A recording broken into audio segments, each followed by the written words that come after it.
Hello everyone, my name is Rich, and today I'll be presenting how the cactus, a plant found in some of the harshest deserts, is able to survive and thrive. We'll explore how it captures and uses energy, the role of enzymes in its survival, and how it turns food into usable energy. How photosynthesis, together with unique adaptations, keep the cactus alive.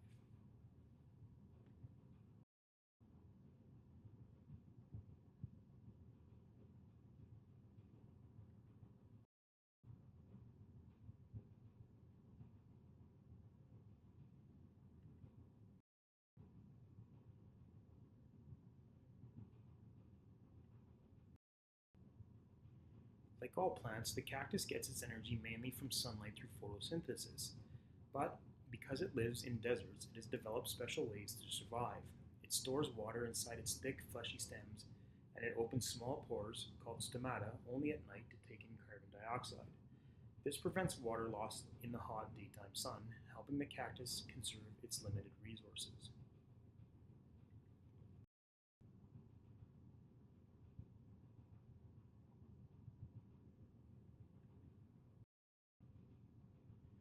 Photosynthesis is how the cactus turns sunlight, carbon dioxide, and water into glucose and oxygen.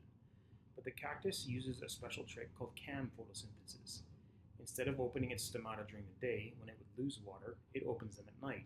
At night, it collects carbon dioxide and stores it. During the day, it uses sunlight to finish the process of making sugar. In addition, the cactus has a thick, waxy cuticle to prevent water loss and spines that reduce evaporation and protect it from animals. These adaptations allow it to survive in places where most plants cannot.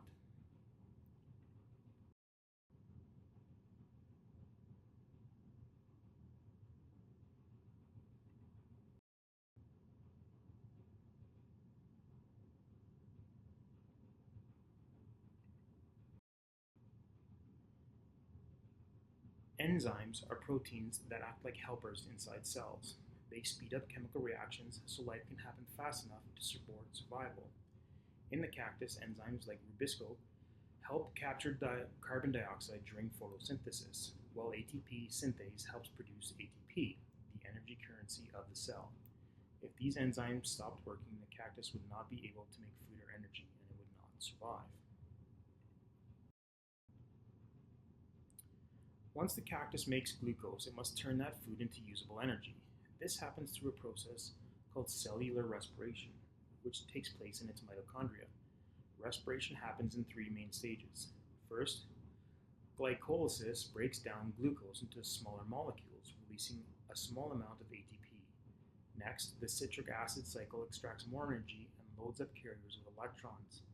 Finally, the electron transport chain uses those electrons to power ATP synthase, producing most of the ATP, around 32 to 36 molecules per glucose. This ATP powers everything the cactus does, from growing to storing water.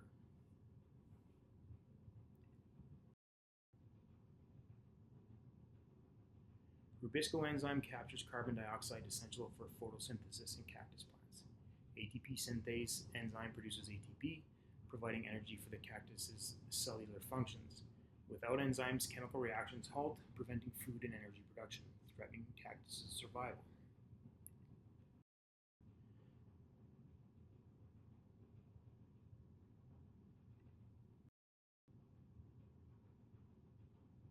Cellular respiration involves the stepwise breakdown of glucose to release energy stored in its bonds.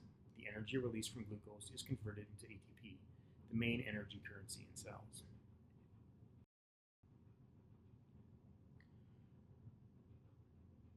Glycolysis produces a small amount of ATP by breaking down glucose into pyruvate molecules in cytoplasm.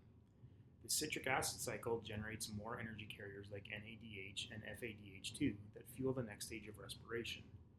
The electron transport chain produces the most ATP, approximately 32 to 36 molecules.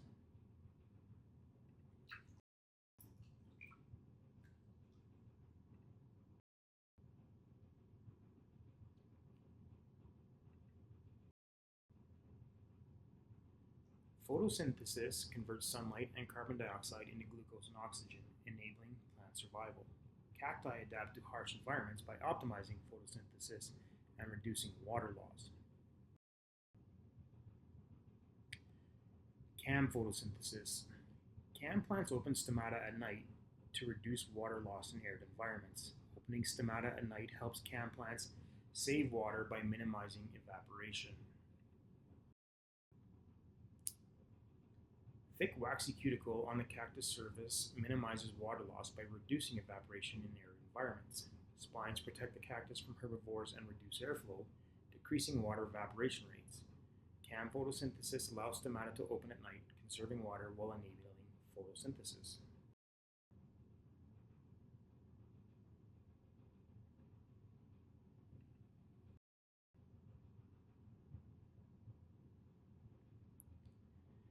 The cactus is a remarkable example of how plants adapt to extreme environments.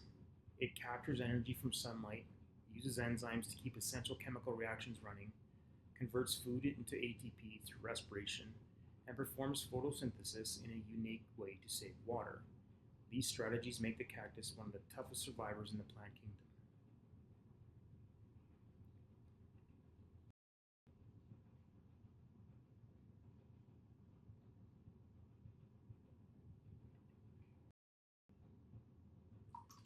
In conclusion, cacti use specialized structures to minimize water loss and survive in arid desert environments. Adaptations in enzyme function and energy use help cacti optimize cellular respiration and photosynthesis. These combined strategies enable cacti to thrive where many other plants simply cannot grow. This presentation was supported by information from the Biology 2E textbook by Clark and colleagues, as well as educational videos on cellular respiration enzymes and photosynthesis.